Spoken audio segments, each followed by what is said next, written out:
Well, we could not have been more wrong about the format of this show, but it actually makes it kind of better because I never know what to expect week to week. This shit's nuts. Yeah. Do we just stop guessing what's going to happen? Because I don't even know how many episodes are left at this point. Four. Is it just how many? Four, right? 10, 11, 12, and then reunions 13. I We're doing it guess again. I don't want to make it stop.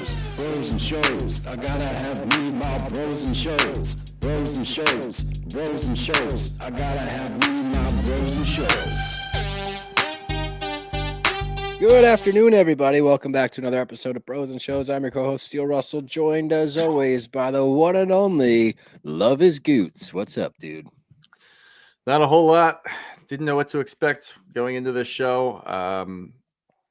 Boy, am I don't even know the word to use. I'm not confused. Entertained? I'm definitely entertained. Perplexed. This is one of the best. You know what this is? You know how when we're watching Love Island and we just constantly get to the point where we're like, I don't want to see what happens when they get drunk. This is Yeah. what this is. This is pretty much what this is. And it's bad. Yeah.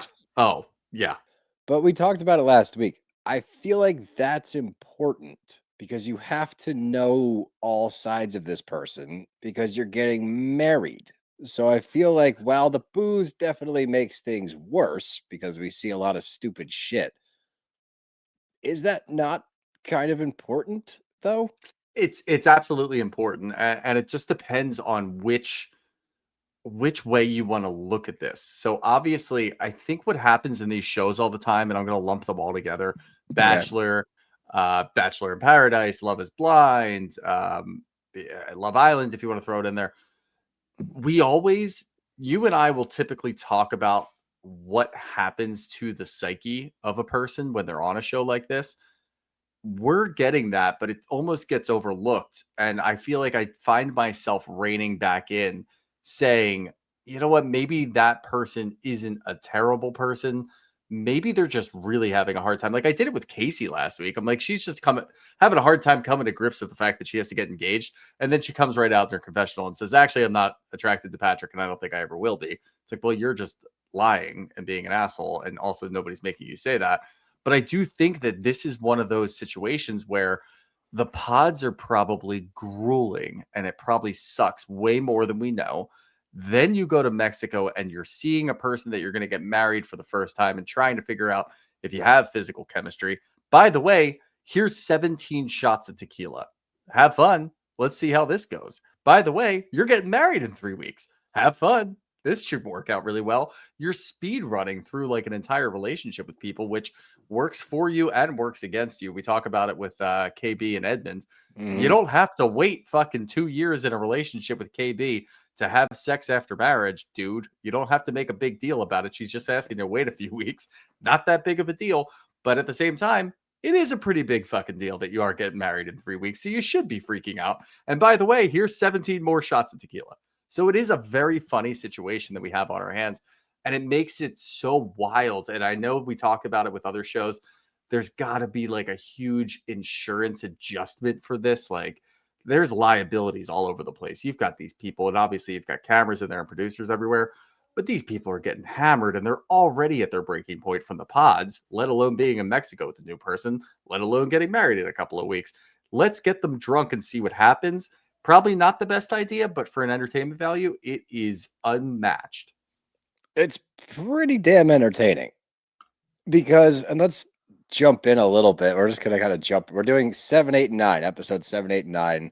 Yeah. In this episode, it's going to get chaotic. We're not going chronologically. We're just going to talk about couples, which will lead to other things. But this was, I believe, probably the most important block that they've dropped, if we're going to call it a block of 3 episodes, because this is the real world. This is leaving vacation. This is first time, second time, even third time conflicts for some, conflict resolution, meeting families, house hunting. Like this is some real life shit. And it's this interesting crossover of reality TV, but it's actually real life. This will affect you for the rest of your life potentially, which is Yeah. kind of a it's a new place for us to be because we either do like Yeah. completely unscripted or housewives or whatever. So this is a new place to be, and it's watching them in real time balance this. I'm on a show and kind of, but I'm at home now, and this is starting to settle in a little bit that this is real, and I think that's also causing some of the tension and turmoil that we're seeing is them coming to grips with, oh fuck, this is my life now. It's not just a Yeah. fun TV show.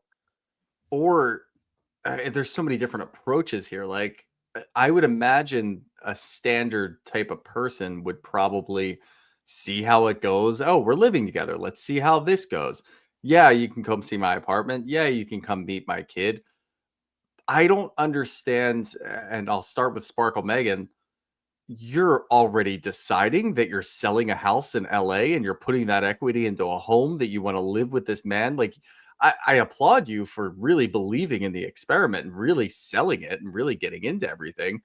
But that's not a normal thing to do. And it just, I always get brought back to what I said last week. There's a reason why these people are single and they're on a TV show trying to find love and get married in a couple of weeks. And we're seeing little cracks here and there.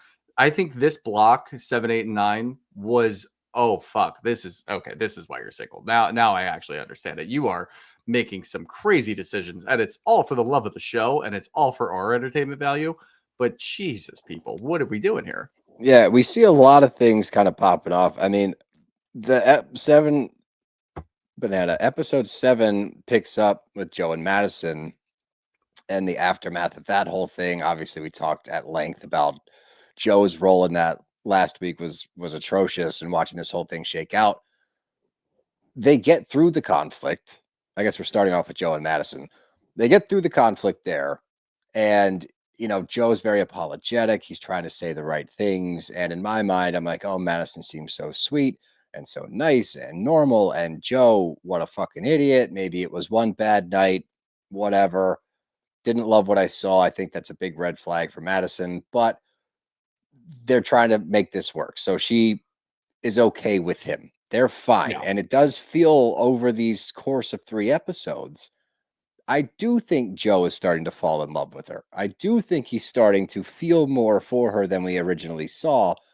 But it's also interesting because, and I want to get your take on this scene. When they move into the condos or the apartments, whatever we're going to call those, Joe and Madison are talking. And Joe brings up some, he's a little nervous about some stuff. He's got some reservations about some stuff. I didn't think what he was saying was nuts. I thought he was trying to talk about it. Yeah. I thought her reaction came on a little strong that time. What were your She thoughts on did. that? But do you think it was just like some sort of residual issue that they had where now she's really scared about being with Joe because of how it ended in Mexico? Like, it No, could have because been a her little bit big of that. thing is that he's questioning anything. Her big thing Yeah. is like, what do you mean you're not all in kind of deal?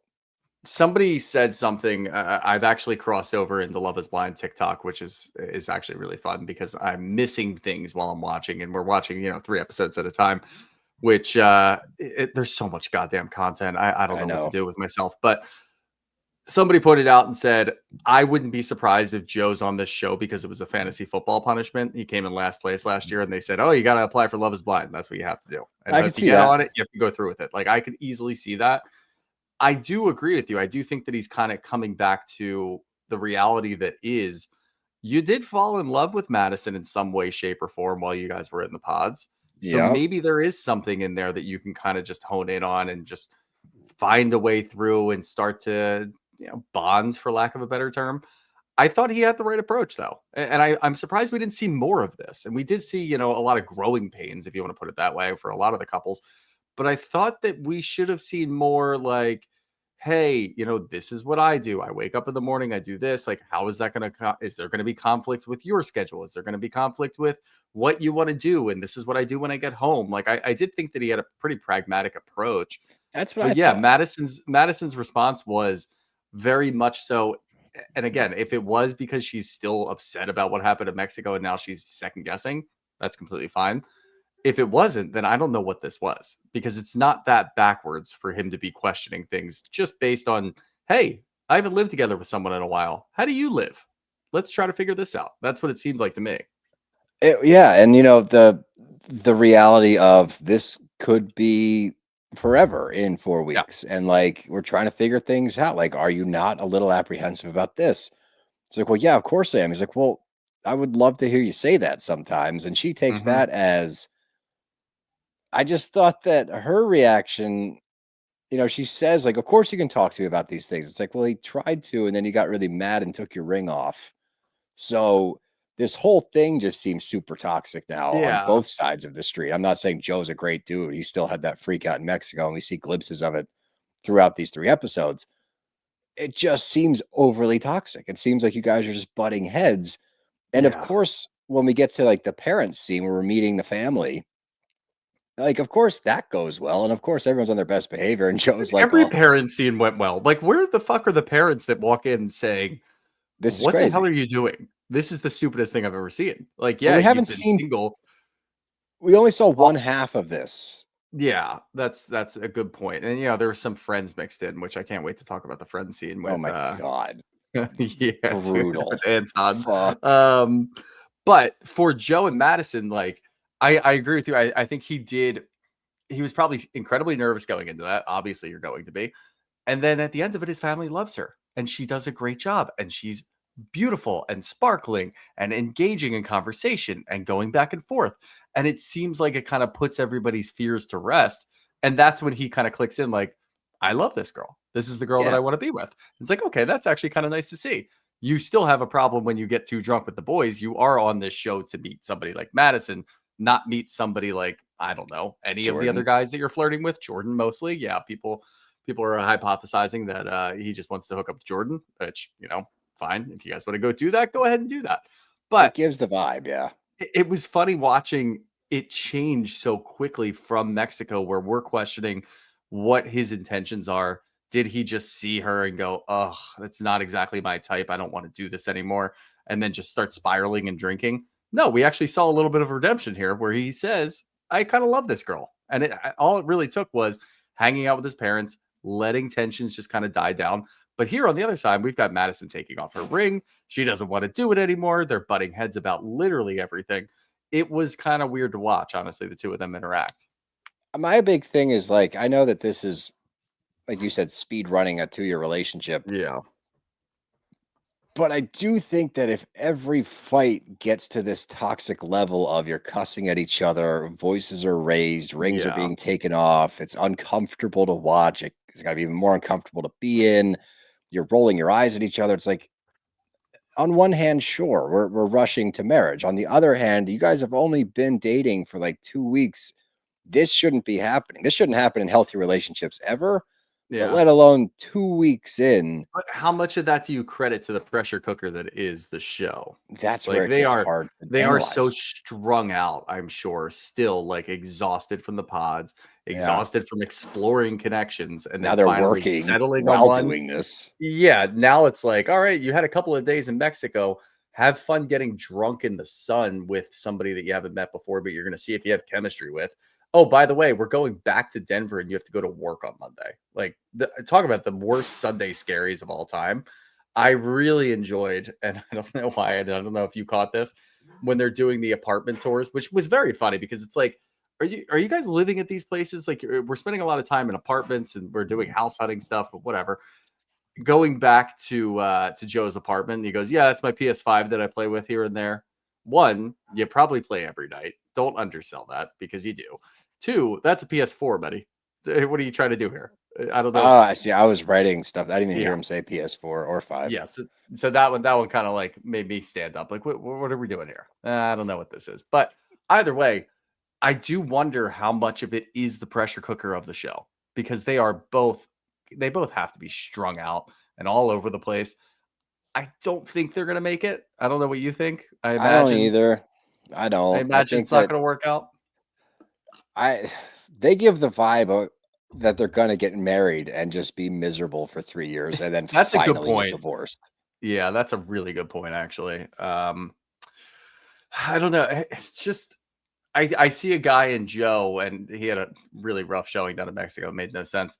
But I see a guy in Joe that's almost looking at Madison while she's breaking down during these very, frequent times, trying to figure out a way to support her, and he doesn't know how to, and he's just simply asking her, can you tell me how you want me to support you? Because that might work. Because everything I'm doing is completely wrong. We get a And lot yeah, of that, yeah, which is there is a funny. lot of that where it's like, for a show that starts off with, hey, communicate and see how it goes, and you'll find the love of your life.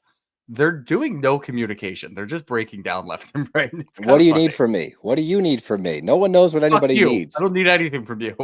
Yeah, exactly. Like it's such an emotional roller coaster where you don't know, and I don't think you ever will know unless you talk to them directly how much of this, and they probably don't even fucking know. How Yeah. much of this is you? How much of this is sleep deprivation? How much of this is anxiety from the cameras? How Mhm. much of this is we're forcing you to introduce this person in an already uncomfortable situation to your family, and your family has to sign off on them? We're selling houses, we're buying houses, we're working amidst all of this. So I don't really know, but I think, yeah, to sum up Joe and Madison,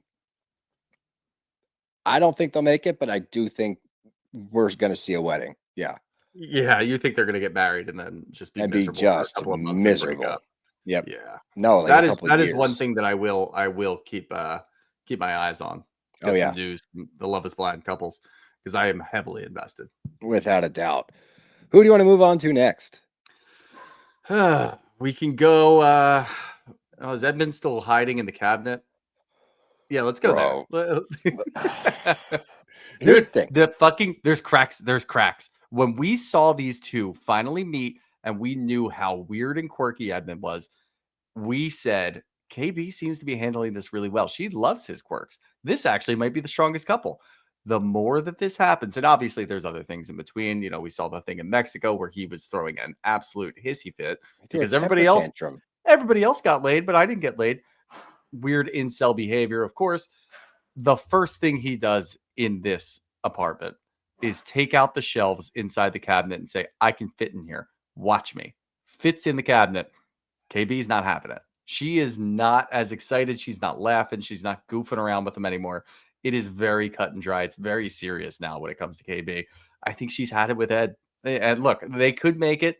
I think the mom scene helped a lot. And that was kind of interesting. I did like his mom, but wasn't one of the things that he did in the pod say that like he didn't really have a childhood and he didn't really have anything. And she Is was that kind what of he said? talking I didn't through see it. that. He had a whole breakdown about his childhood and saying that like his mom wasn't really there. And then his mom shows up and she seemed lovely and she was Oh talking wait, through yeah, it. yeah, yeah. That's what But they now I'm connected really on. confused and I don't know who to blame with my confusion because my confusion has to go somewhere. I'm not keeping it. It's not I my gotta send it fault. to somebody. I'll probably send it to Edmund, honestly, but that really confused the shit out of me. But that could have been a bit of a good deal breaker, if you will. A deal repairer. What's the opposite of a deal breaker? Deal maker. Deal maker. Let's call it a deal maker. Yeah. That could have been a big deal maker. See how I used something that we just created together right after I said it? Isn't that You're nice? still butthurt about peculiarity. I can't even Yeah, say that it was right. in our Peculiarity. Peculiarity. peculiar at it. Oh, I can't say it Yeah, either. see, That's it's the a first tough time I word. tried to. If it is All even a right. real word. All right, fine. I'll let you go. But either way, they strike me as very odd. They had, I think, some of the cuter scenes, like the roller Sure. skates, were kind of adorable. She seemed excited about it. I liked watching him just kind of like pull her around the house, trying to teach her. Didn't look like she really knew what she was doing, but also who rollerblades in an apartment? That's kind of funky. It's not your apartment necessarily, so who gives a shit about them floors? Um, I don't know. Like they still have those cute moments, but I do see some breaks in the armor where it's like, do I really want to be with Ed? And that's really just KB's question. I don't really care what Ed thinks about KB at this point. We No, it's know not up to him. it's up to KB and how she wants to move forward with him. And I don't know which way she's going to go, but this is about as even as it's been. I think from what I saw over the course of 3 episodes, and we'll dive into some of their highlights or lowlights for Ed. Whichever. Calabria is a grown-ass woman, Mm-hmm. right? She handles her shit. She's very emotionally intelligent. She's able to handle Ed. Ed's a child, right? He's a little kid. Sure, he's quirky. Yeah, he's cute. I'm sure you love him. This man can't have a conversation with you. He Yeah. just says, I love you when there's conflict. So, like, when you take that and then you go back to Mexico where she came up with a hypothetical scenario of if a man grabbed my arm, what would you do? And she Mhm. acknowledges it at the hoedown that they have when they go mechanical bull riding. Yep. He's not an alpha male in the slightest. He's No. not even a grown up in the slightest. The man hid in a cabinet and thought it was silly, right? Yeah. Like, I get it that you love him or love this idea of him, but at the same time, you're an adult. He's Yeah. not. I don't He's see this not. one working out because I think that she's going to run out of the patience that she got where she fell in love with this man that she may not have gone for in the past because Right. they connected behind a wall. But now you have to deal with this shit. Now you have to potentially explain to people why your husband is kissing a floor or hiding in a Yeah. cabinet or throwing a temper tantrum because he didn't get any last night. And also, like, just kind of reflecting on the last scene that we see while they're at I keep wanting to call it a hoedown. I'm just going to call it a hoedown at this I point. mean, it is. It's a bit of a hootenanny. I don't know what the fuck it is, but these dudes, they're giving dudes everywhere a bad name. Just trying to do like the whole boy trope, like, oh, I my don't think boys they are here. have I'm gonna be completely friends different. I don't in think real any of life. them have fucking friends except for Anton, which got him in trouble. But Yeah, dude. I think I think the rest of them don't have friends and they just have this idea of what it's like to be with the boys, and they're more I excited to be with agree. the boys than they are with their own girls. And this is what the whole show's supposed to be, is you guys building a relationship. And yeah, you do have to figure out how to be with your significant other while you're with your friends and toe that line where you're not making jokes at anybody's expense and you're not making any weird comments. But when he says something at the end, and I don't know exactly what he said, maybe you have it written down or maybe you don't. When he says something and he's talking to someone else, one of the guys, and he just kind of brushes it off. Oh, it was somebody just referring to Nick as being perfect or Jordan as being perfect. One of those Oh, two I is wrote being it down right perfect. here. Annie says Nick is perfect. There you And go. Edmund's Which he's response not. is, that would be so nice. That would be so nice. He's so desperate for affirmation in any Yeah. way, shape, or form and what he doesn't get by doing that, you're implying that KB doesn't give you anything. You're implying Correct. that she takes you for granted and treats you like Meanwhile, shit. she's tolerating all of your weird fucking like quirks and all the stupid things that you're doing. She doesn't have to do any of this. She could have just washed her hands of you as soon as you guys got out and as soon as you did the whole weird the whole hissy fit that you threw about the sex thing, the whole weird thing you're doing with rubbing her feet, which obviously everybody knows what you're trying to do. All of the weird shit that you've done that she's been putting up with, and you're acting like she doesn't actually love you, or you're acting like she doesn't give you any sort of words of affirmation. And I'm surprised that we haven't done this whole love language trope on this show as we've seen on other shows. What's your love language? Oh, What's your yeah. love language? These people strike me as the quintessential. Here's my love language, and if you don't actually honor that ever, then we're done. And I don't know how to act. Annie, And I'm just going to definitely. make life Annie for sure. And we'll get to her. I'm not looking forward to that, actually. But no, at that whole breakdown at the end, because I mean, we can talk about her mom or his mom for a little bit. Like, yeah, that was a nice scene. She says a lot of great things about Edmund. A lot of these moms say a lot of things about their kids that I don't personally see, but it is Yeah. what it is. And like, yeah, I think that was a big step forward and a much needed win for Edmund because I'm sure KB was like, "Ooh, I don't know." And then mom comes in. It's like, "Oh, that's really sweet. Like, I do love this man. I love your son." Blah blah blah. So you get kind of a reprieve, and you get back to somewhat neutral after some of the bullshit that he's been doing. But then you get to this scene. This is much more than just him throwing a fit because she didn't say that he's perfect, you Yeah. know. And like the desperate need for that affection in that regard is such. I mean, that has to be the biggest turnoff ever in the history It of definitely anything. is. And her All of standing his there, responses, every single one of his responses to her are awful and like horrible. just needy and such a child that eventually somebody like KB, who seems like she has her entire fucking life together, and also she does work in social work, so she probably works with children and can probably draw some parallels. Like, oh yeah, Edmund, you're kind of acting like that kid I was dealing with the other day You who just see wants her affection from someone. like literally parent him. We admire, we don't compare, Uh Edmund. huh. Like stuff like that. And Yep. again, it makes it seem like Got to be she's not exhausting. doing enough. He's like, I don't hear enough positive from it. It's like, Jesus Christ, dude. Like, what the fuck do you need? You need Siri to tell you throughout the day, like, you're a great guy. I don't know what you want Yeah. from this woman, but she's trying to have a relationship with an adult. And I'm glad she checks him in this hoedown scene where she's like, look, you started with me Mm-hmm. and I didn't do a fucking thing to you. And now you're cutting me off incessantly. And you need to grow up. You need to be able to conversation. And then he goes over to her, he's like, I really do love you. I do. And she's like, we've talked about this. I Yep. need you to talk to me so we can get on the same level Mm-hmm. and figure this out. But you can't do that. You just keep saying that I love you, I love you, I love you. Answer the fucking question, Edmund. Answer the question. And he says, you might want to walk away. And she does. And this is the first breakdown we've ever heard from KB. She doesn't even do it in front of the camera. She goes to the bathroom and has just a ever so slight cry to try to get her shit Yep. together. Comes back out. Edmund tries to approach her. He's like, you can fuck right off. I'm going to go have fun. See ya. Mm-hmm. It's the I right approach. just truly don't think that Edmund is enough of a grown up to make this Yeah. work. And I Yeah, think definitely KB deserves not. a lot better. Absolutely. Absolutely. And like that's the other thing. Like, I might die. I might We die. go Walking over to like all of his like Oh, the other yeah. guys there. It's like, dude, what do you want from them? And thank God Jordan's like, no, be accountable and go back there and talk. Oh, no, you can't because she's gone now because you're an idiot. It's I funny just too because Jordan's the only one that we've seen because we've seen this like boy get together where they all say stupid shit, they all do dumb shit, and then they get reprimanded. Not even really reprimanded, just told by their significant other, stop fucking you're doing that. embarrassing me. Jordan's the only one who's actually changed his behavior and realized one, these people aren't really your friends. You're not going to hang out with these dudes. You're going to have these weird little like reunions, but nobody's going to be together anymore. The only one that I really give like a genuine shot to, which I still have my concerns about, is probably just Jordan and Megan. But I think that they're very different people. And obviously we see a lot of that play out in these episodes. Theirs is going to be dictated on it's not are they good for Finances. each other? It's can they overcome the difference? That's Yeah. it. Because And they the are difference both is financing.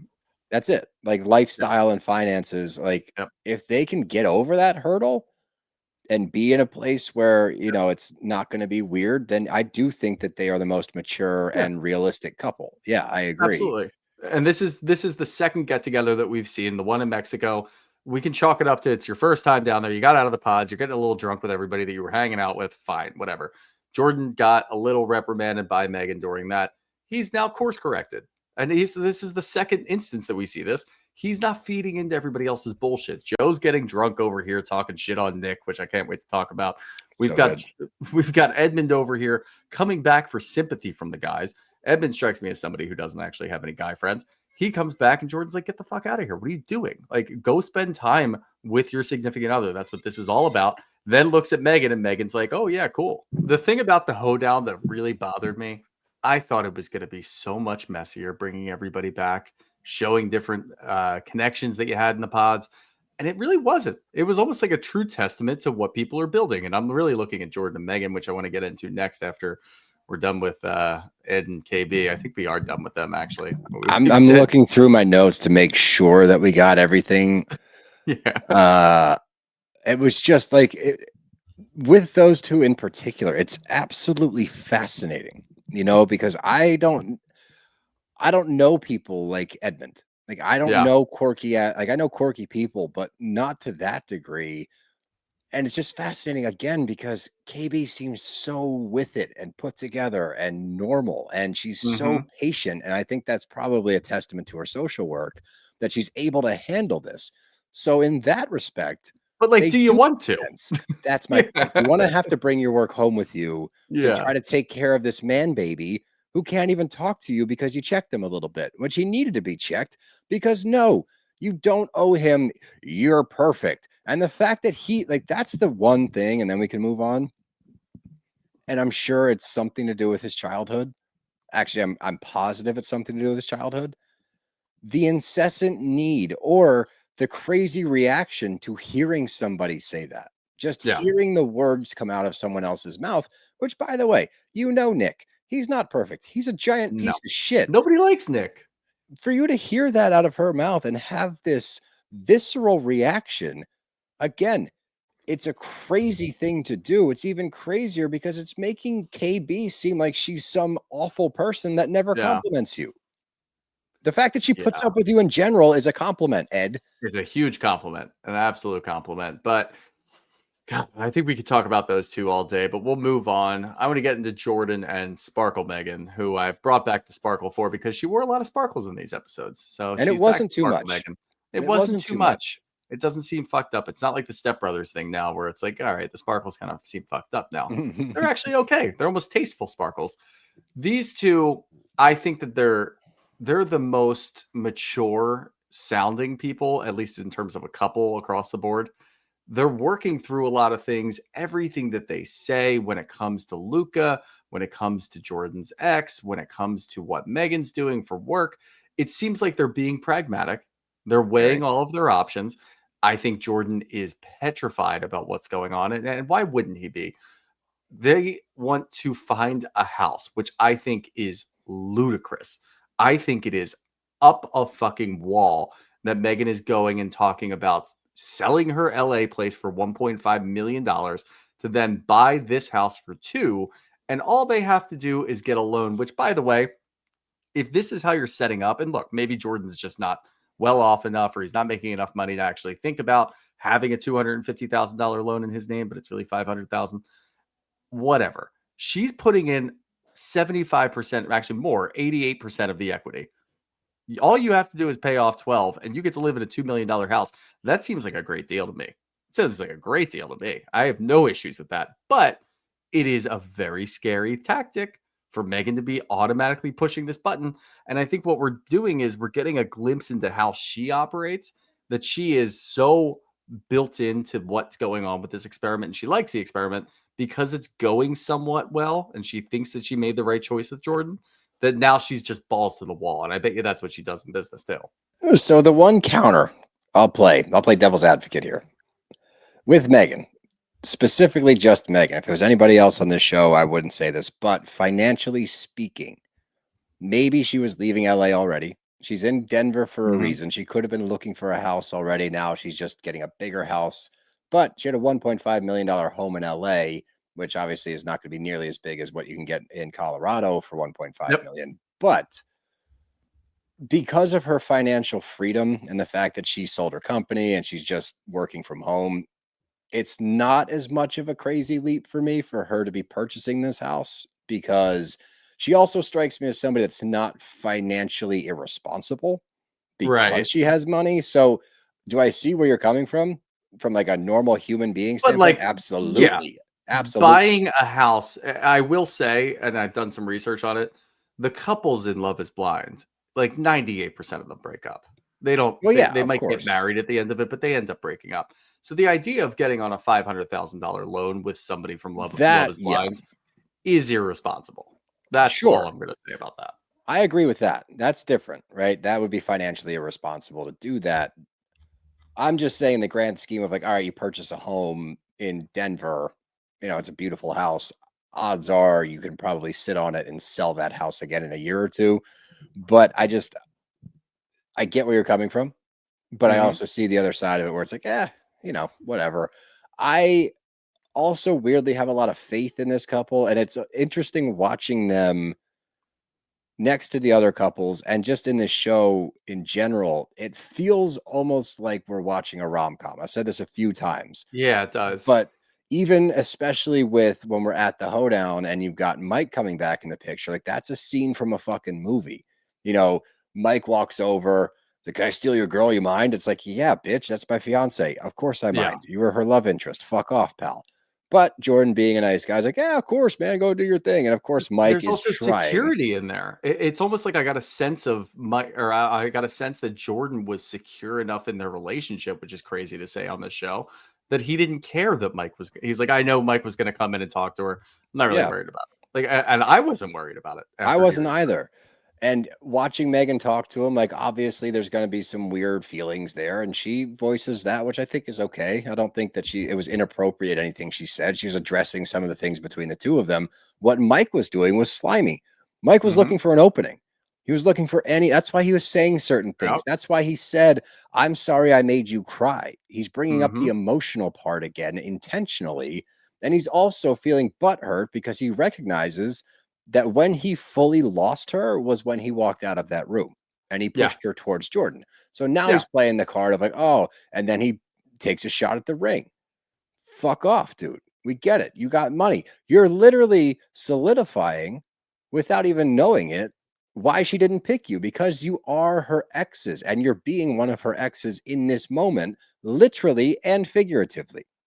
I'm still incredibly confused about the rings because he even says, or I'm sorry, There's none left to pick. Megan says there were none left to pick of that cut. So I think I got it. I think I got it. Love is Blind is giving them rings, right? They I can't think they leave have pods. to. I think that they have the rings, right? Mhm. I think they're there. I think that you pick one and pay probably a portion of it, but you Yeah. have to select from this set of rings and you have to get Right. to that point where a proposal is imminent and then you get to choose. Do I know for a fact?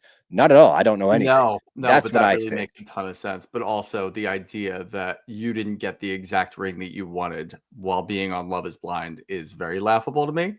I think Mhm. that's incredibly funny. And look, if you make it, and this is just me thinking, if you end up making it and everything's going well, who's to say you don't get a more special ring? Maybe you buy another. Here, You do. let me You have to get replace another that. one. Yeah, you can go put that one on a necklace somewhere. That's fine. Put Definitely. it on something else. I don't care. But here's your actual engagement ring. Now that we've gotten to the point where this isn't a joke anymore, here you go. This is the ring that you wanted. Put Let's go that one pick on it the out together. mantle. It's a Yeah, good talking exactly. piece. It's a good talking piece when we're discussing how we met to our grandchildren. Fine. I don't care Exactly. about that. But I love the tactic that Mike says, oh, I would have gotten that for you. You know, I would have gotten that. Like, you're a loser, buddy. You're on Love is Blind. What are you talking about? Like, what are we doing here? Yeah, and anybody watching Love is Blind is not going to fuck you, sir, because they see how you move. And that's the Yeah. other thing. What he was doing when he said, I almost slid into your DMs, was asking permission to slide into her DMs. Correct. Yep. That's what he Yep. was doing. It wasn't, Yep. I held off. It was, I I'm almost such did a that, good guy. I'm such a good guy that I that didn't I DM you didn't because I don't slide. want to. I don't want to bother you while you're exploring your connection. Yeah, You sure. could have put an inflection in his voice at the end and a question mark, and it would have been the same exact sentiment. And she Absolutely. returns with, good, I'm glad you didn't do that. He's like, yeah, okay, yeah, me too, me too, me Yeah, too. yeah. Let me go Anyway, delete that. I would have Ooh, tried. Anything? Nothing? Are you nothing. guys gonna All get right. married? Yeah, we are. Fuck.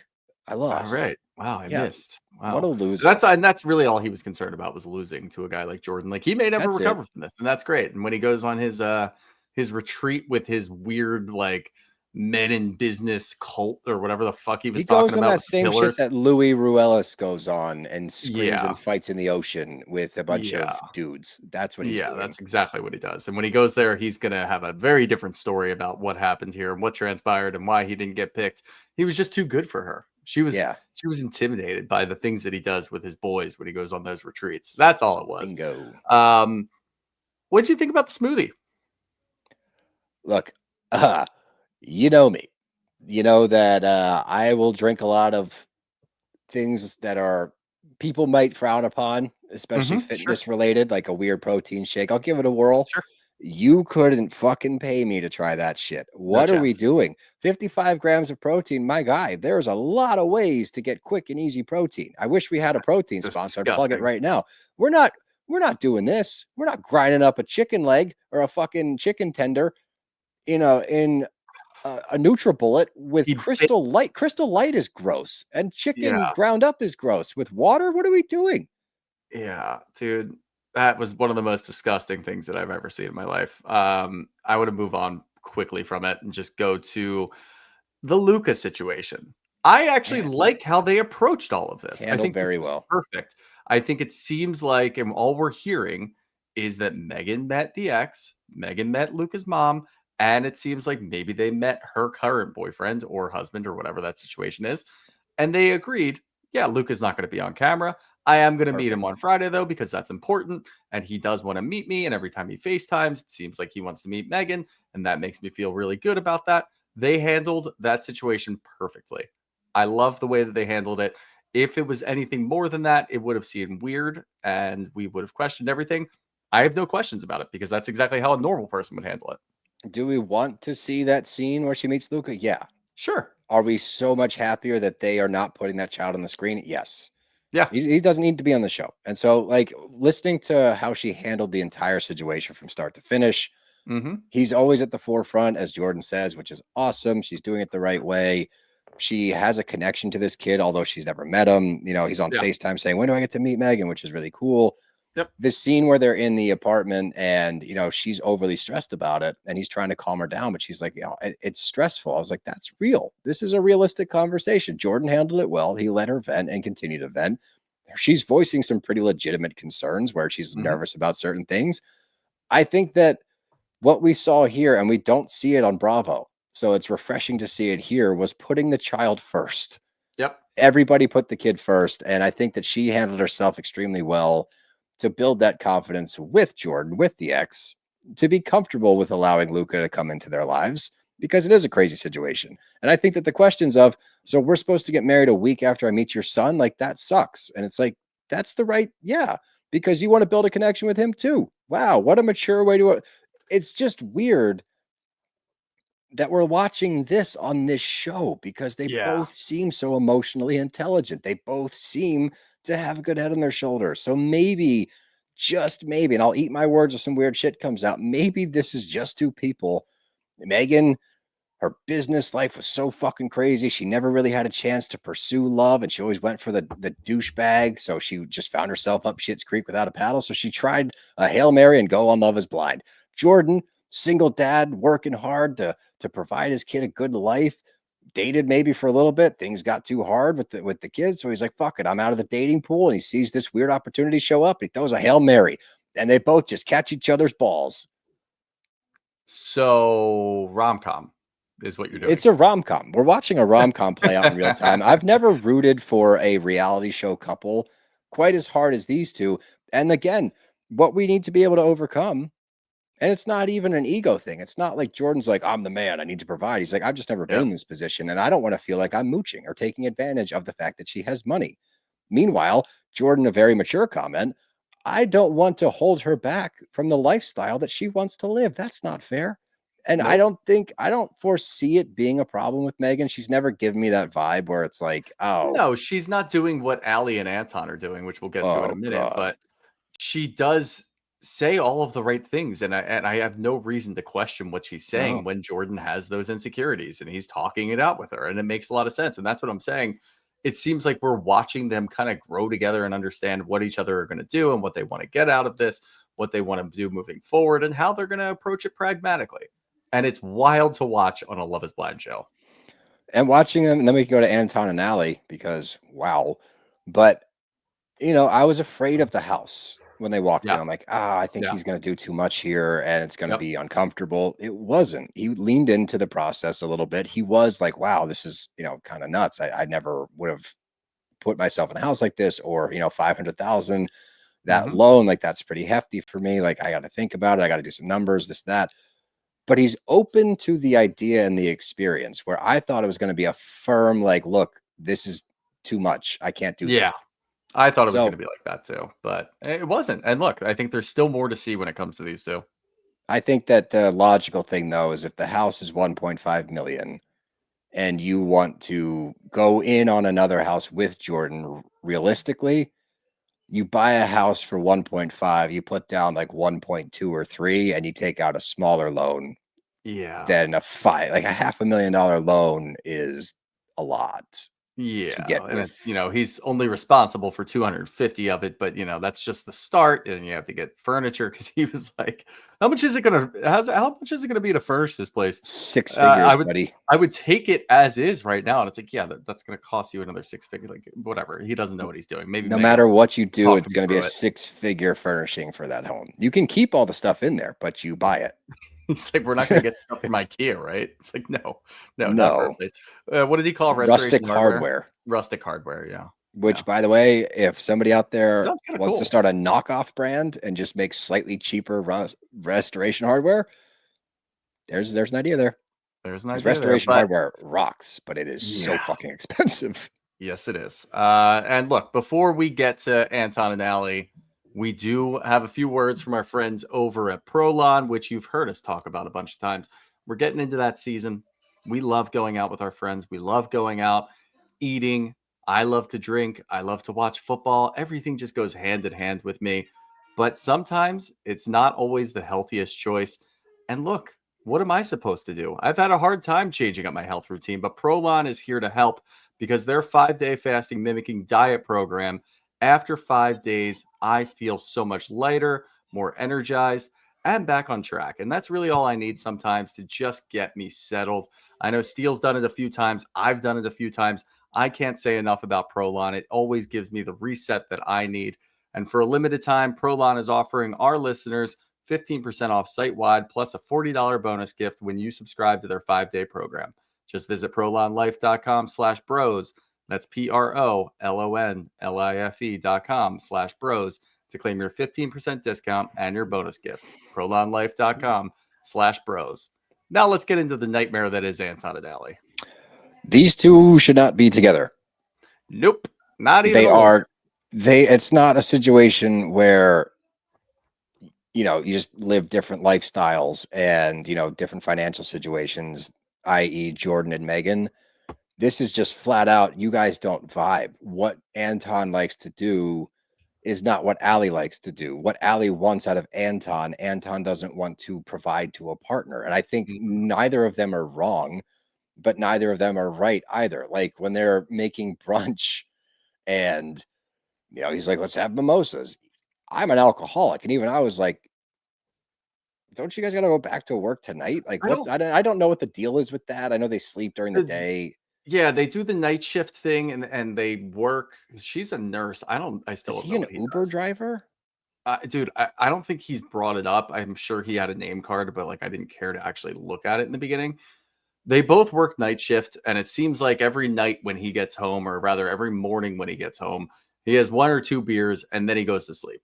And it's like, okay, but like when Allie's talking about it, like, would you have a problem with it if he worked day shift and he got home Yeah, at like that's my 5 o'clock thing. and had 1 or 2 beers and ate dinner and then like watched some TV and went to bed? Like, would that be a big deal? Is it just the morning? Because the morning thing, yeah, I did have a visceral reaction to it because I can't imagine being in somebody's shoes that has to work night shift and coming home and being like, oh yeah, I just want like a beer or two. It's like, oh, it's 9 a.m. That's kind of tough. Yeah, but I But I think also it's like guess their nighttime, so it's not yeah, so weird. they get used to it, I guess. It is a bizarre situation, but the way that she's talking about it, and obviously this all comes after they meet with his friends and girlfriends, which we have to talk extensively about.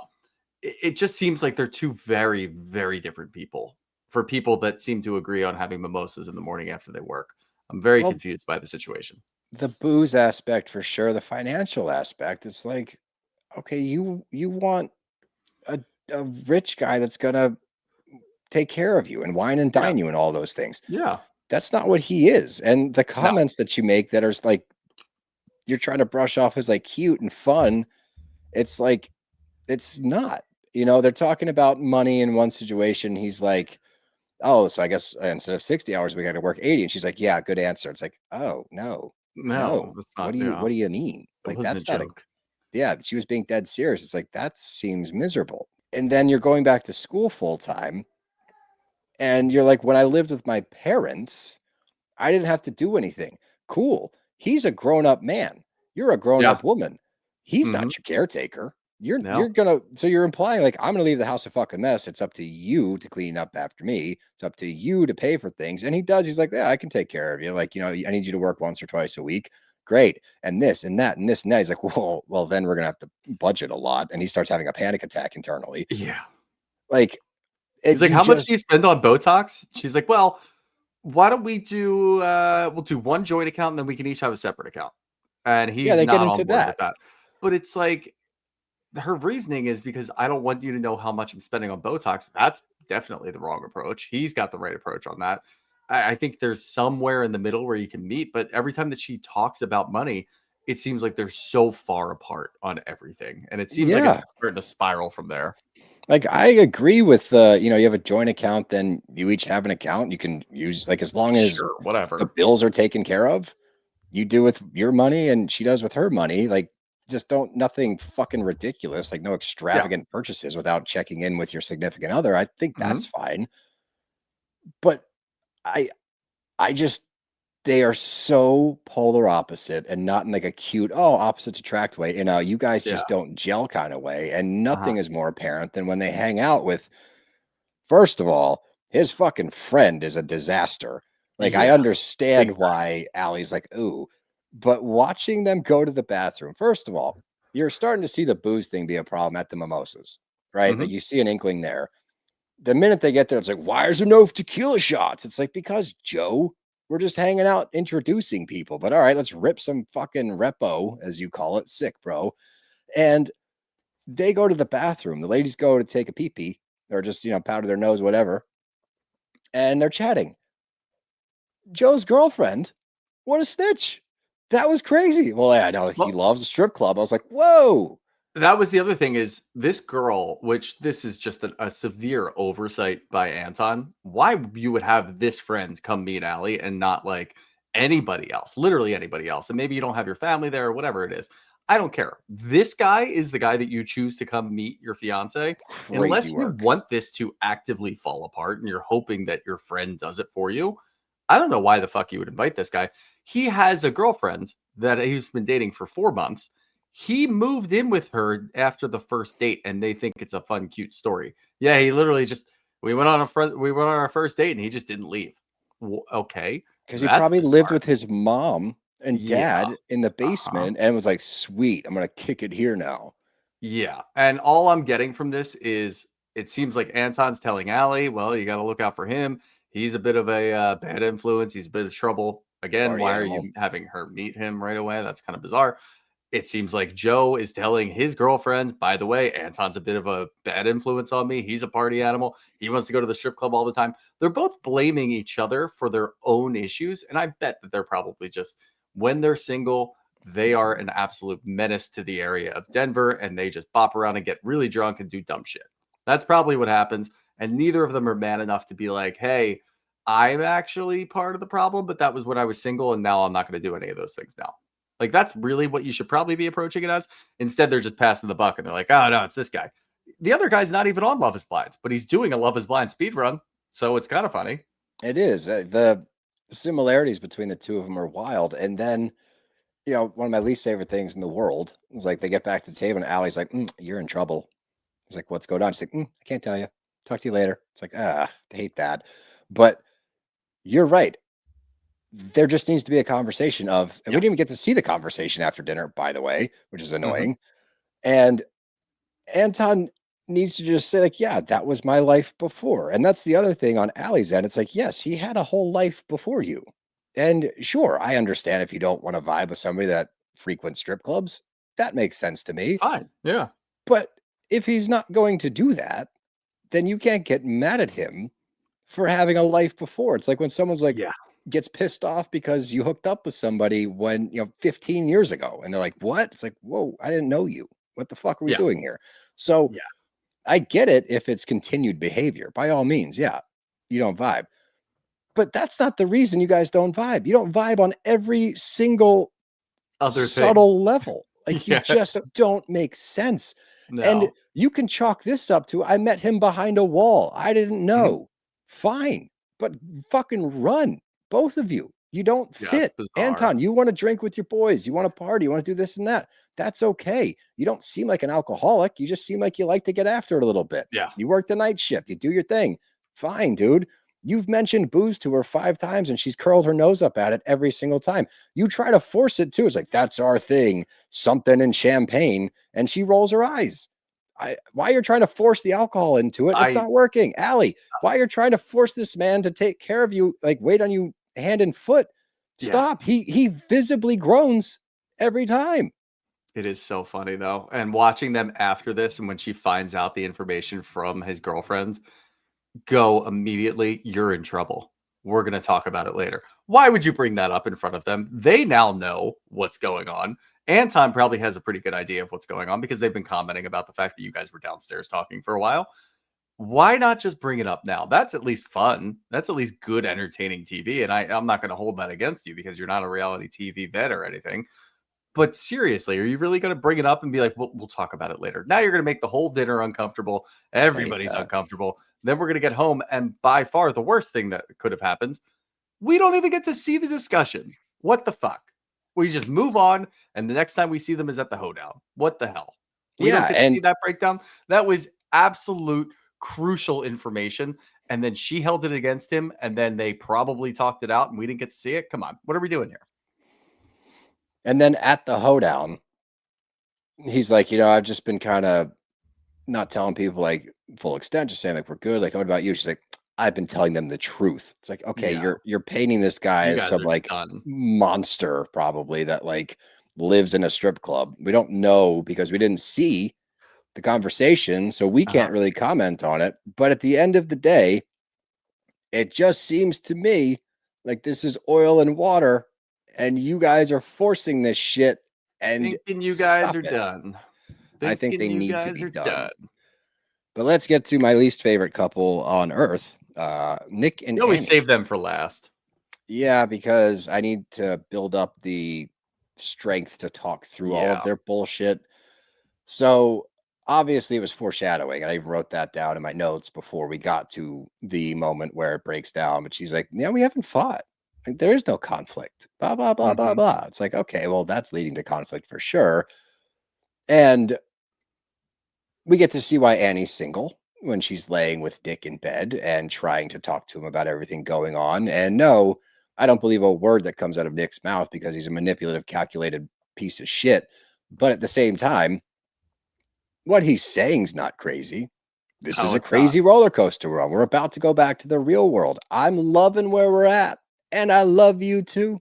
I hope we get there, but I'm just going to keep my head down, keep working, keep trucking. Things are good, aren't they?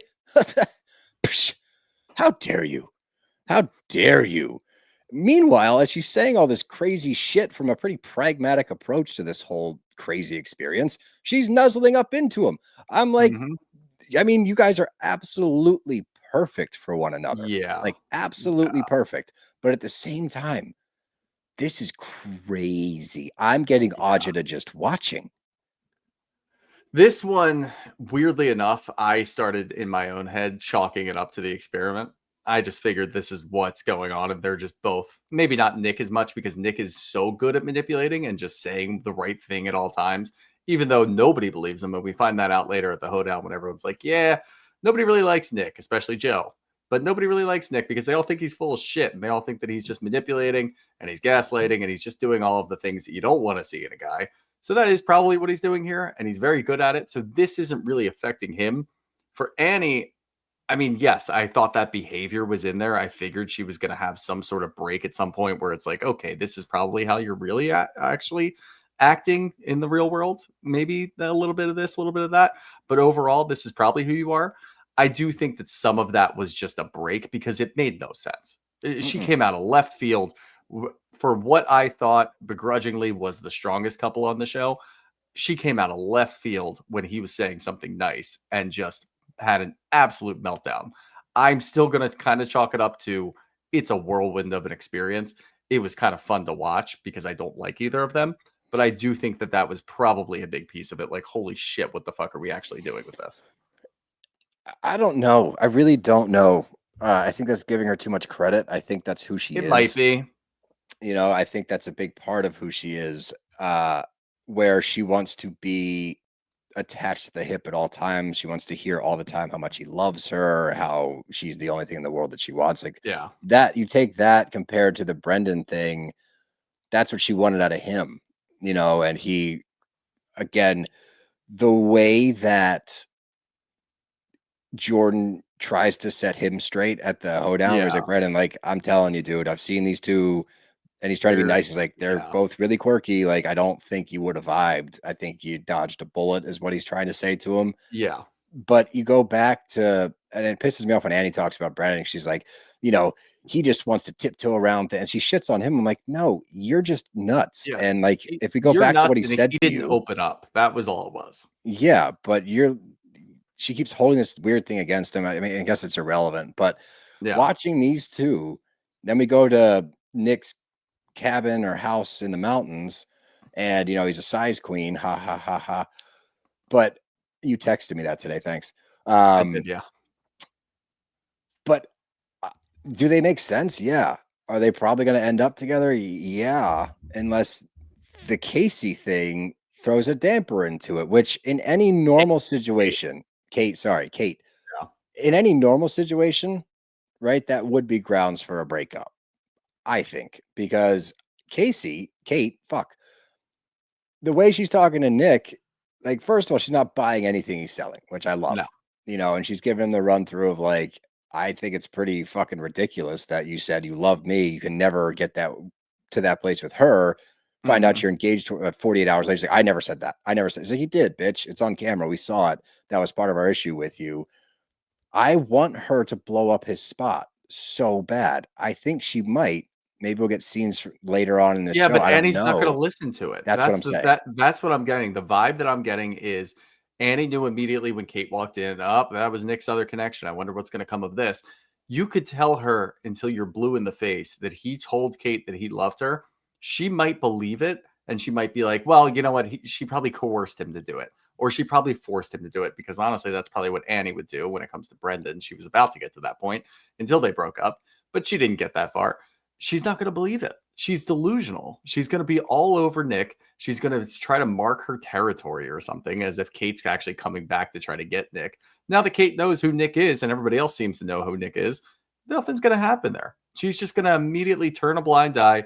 Nope, Nick wouldn't do that. I know what he means. He's got his true intentions. And then she'll have a breakdown about something else later. But it's just not going to get through to her. There's no way. No, and I don't know. At the end of the day, they're perfect for each other. Yeah, Like they just really two are. shitty people like It falling in gets two love. people out of the dating pool in Denver that you don't have to worry about anymore. No, because then they procreate and make more shitty people. Oh, that's true. That's Yeah. really true. It's like a double-edged sword. You take them out of the dating pool, but then they make their own.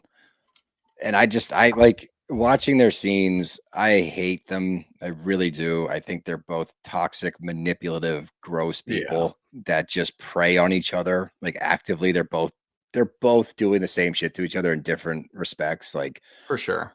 he's love bomby and then he pulls away. He's almost like borderline personality. She is so overly clingy and wants all these things from him. And if he doesn't do it or if she doesn't get her way, she throws a fit. Like it's just gross. And I don't like them. I don't That's like it, and all. I'm very happy for them to get off the screens. And that's another one that I will probably be loosely tied to after the season ends. I need Just to see know what where they happens. end up. But then, Yeah. and it's But always it's the also don't moms. Go ahead. no, I also don't want to know what happens with them. I kind of want to be done with them. No, I need to know if they make it. I think they will. I'll check in and let you know. But like, it's always the moms of people like Nick. They're like, he's just such a great kid. He's Yeah. so deep in this Every and time. that. I'm like, I hope you watch this show. It wouldn't matter because she would watch it and be like, see, look how deep he is. You wouldn't see that he's just a manipulative slime ball. No Just chance. like Yeah. he's literally saying Like the same he thing. just has so much love to give around, and that's how I raised him. And Bingo. that's why he said that he loved Kate, because he felt like he loved Kate in that moment, but he really didn't. He really loved Annie, his wife. What about when he's talking about rubbing one out? Yeah, dude. What the fuck? Like, what about then? What Christian value is that? Jerking off. Yeah, I don't think not that's in gonna the work. Bible. Like, Nope. Nope. I can't, bro. We should start with them because it ends on a bad note because I get Well, flustered that I have to I watch mean, these idiots. we can touch on two things that happened at the Hoedown. One, Patrick and Anna finally got together and had a real in-face conversation. That was bizarre. That was tough. I don't really understand. Patrick, who has been through a lot, ended up feeling even worse because Anna made him feel worse for But she's her. not wrong. But she's not She right is. either. She's not. She is, I but think she's she's not. wrong. She's Look, both. I think she's wrong because of the scheme of the show, how this works. Patrick had a situation where he was going to propose to Anna, and then she fucking left. She left him there high and dry. Instead of cowering and crying and going home like Blake did, he decided to pull himself up from his bootstraps and see if there was another connection out there. He's got another connection with Casey. Maybe this will allow me to get a little deeper with her. It bit him in the ass, so who the hell cares? I feel like it's pouring salt on the wounds because Anna knew what happened with Casey. So it's like, what's the point in even doing this and making him feel bad when you're the one who left and then he got burned anyway? Like, just have a good conversation and be friends. Like, I don't think romantically you can get involved, but be friends. You know what I mean? I agree with you, but like I also get what she's saying. And like You're I see what thinking you're in the saying. Like you real don't have world, to have though. this conversation, but like Yeah. but that's the thing. She's been back in the real world. he has been lesser back in the real world, and he's still reeling from this whole thing. Yeah. So yeah, it's pouring salt in the wound and maybe not necessary, but at the same time, like, yeah, it makes sense because he did just propose to somebody Sure. else. So it's hard to pour yourself into that. But at the same time, like what he was doing was following the guidelines of the show that you two were on, but you Yeah. bounced on him. So And I also he respected him for being able to bounce back and find something else. And there was right. a So like bit of the connection didn't make much sense to begin with, but I do think that the sex talk probably just like drove him into a corner. He's sealed the like, deal. well, all right, yeah, it's a consolation prize, and it's the show. Of course, he'd rather propose to somebody and see what's there, and then potentially break up with her at the end, than do Yeah. what you did and go home. So I I look, I'm really just saying think I there was a get big both deal. sides. I just get both Yeah, sides. I do see where she's coming from, albeit it was slightly mean if you have no yeah, intention of dating this man. But at the same time, he's the one that pulled her for a chat. hmm So it's just it's something that could only happen in this universe. it's a good point. And sucked to watch. Glad I saw it. Glad I saw it. Really glad I saw it. Another thing I'm really glad I saw is Joe getting hammered again and talking shit on Nick. So That's not satisfying. my fucking guy. Look, he's just not, I don't know. How do I put this in? He's just not my guy, he's not anybody's guy, actually, to be fair. I don't know if anybody likes him. Maybe I should stop talking about Joe, or maybe I should stop talking about Nick. I don't know. You guys are going to get me into He has done this interview like 7 times with his confessionals where Yep. he's drunk as shit and he starts talking and he goes, "You guys are going to get me in trouble. I can't do this anymore." And Yeah, then Joe, walks you're getting away. yourself in trouble. And like He sitting is, but here, he isn't. And now there's a bit of a social media rift going on right now where Nick is now firing back at Joe, saying, that was kind of mean. You didn't have to do any of those things. And oh, Joe's just boo-hoo. like, yeah, whatever. I don't really care. He's not wrong about Nick, to be honest. So I No, don't he's really care too much. I 100% think it's funny. correct. I And think like it's Nick, hilarious. Get him drunk and get more confessionals out of Joe. not to mention Nick, this is a product of you, dude. Like, no one has to talk shit about you for us to Yeah. hate you. You did that Yeah. on your own accord because you are such an unlikable, manipulative snake. Like, Yeah. that's what we've seen. So, all that Joe is doing is voicing the audience's concerns about you and how we feel about you because we've watched you and watching him Mhm. talk to, I think he was talking to Jordan. Uh, and he was like, you know, yeah, I bet that Brandon could probably give it to her better than him. Like he's just missionary all the time, or he lays her down and just goes skiing. Like, and Yeah. that's when he goes into his whole thing where he's like, he's a great guy. Some might say. I don't fuck with him. He's not my guy. He's somebody's guy. Actually, no one really likes Nick. Yeah, I was gonna stop talking. Yeah, fuck Nick though. It was great. It was, but yeah, I mean, again, Nick, he's not saying anything we don't know already. You're a piece of No, shit, pal. Like, no, definitely sorry, not. not sorry. Be a better human, and we won't talk shit about you. Plain and Yeah. simple. So we'll have to see how this whole thing ties up. I think we get I have no 2 idea. episodes tomorrow night. Or tonight, if you're listening today, you get some more episodes out of Love is Blind. But we're not going to guess on that anymore, but we are going to answer your questions. Oh, we got questions. Hell yeah. Oh, yeah. Hell yeah, brother. From EM Lewis, jail time for the chicken smoothie. Absolutely. Straight to jail. Let's see. B Man Graham 0727. Do you think Nick's excuse to Kate was valid? Because I don't know. It was not. He was just trying to manipulate her. Yeah, He that was wasn't worried. valid at all. He's worried that that's going to get back to Annie and then he's going to be in a world of hurt. So he's trying to do damage control the only way that he knows, which is manipulation. Yeah, exactly. He's trying to get ahead of this whole situation very clumsily, I might add. And he's playing the Yeah. nice guy routine as he always does. Like, I'm just so sorry that no, you're not. You're sorry that it's blowing up in your face currently. Yeah. This is actually kind of funny. From Steph Ray Powers. Has Madison never been around a hungover person? She was giving me anxiety. Maybe not.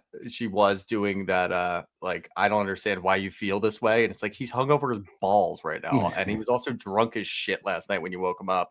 But he did say some weird things and pretty bad things. So I get why you feel that way. But yeah, no, that gave me anxiety too. Like, Yeah, give it him like was. an hour or two, get some water, get some food in him, and then try to talk about it. DM Jaswell, this is funny. I noticed this too. Jordan enjoying his fries when Megan was having an emotional combo with her mom and sister. I saw that too. It was like he's just Yeah. snacking on fries right now while we're having this big, like, sad moment. Yeah. Yeah, that was great. Let's see. A lot of chicken smoothie stuff. Shauna Draper 27. Will you go back and watch any of the other seasons of LIB? The UK season was great. We No. will just watch them moving forward. To be honest, we have too much stuff to go back. We don't have the time, unfortunately. It's not from lack of wanting to. I can't fit that in. But Love is Blind Philly is going to be fucking electric. And we'll end it on this one. Too, from Jamie Gibbs. Is Nick's house too masculine? Was the funniest fucking question ever. Well Yeah, done. it's a bit of a beard. Yeah, that's the vibe I'm getting from Jamie Gibbs again. This group is offensive to the Denver dating scene, which says a lot about it. Well, Yeah. the way to stick up for Denver. I'm glad that Yeah. they're not all like this. That's like the third comment I think we've gotten that like this is not indicative of Denver. So that's what we thought. Glad to hear it's not because woof. Woof indeed. But anyway, you got any more? Nope, all good here. Well, that's all I got. So that's our show. Bros gotta go.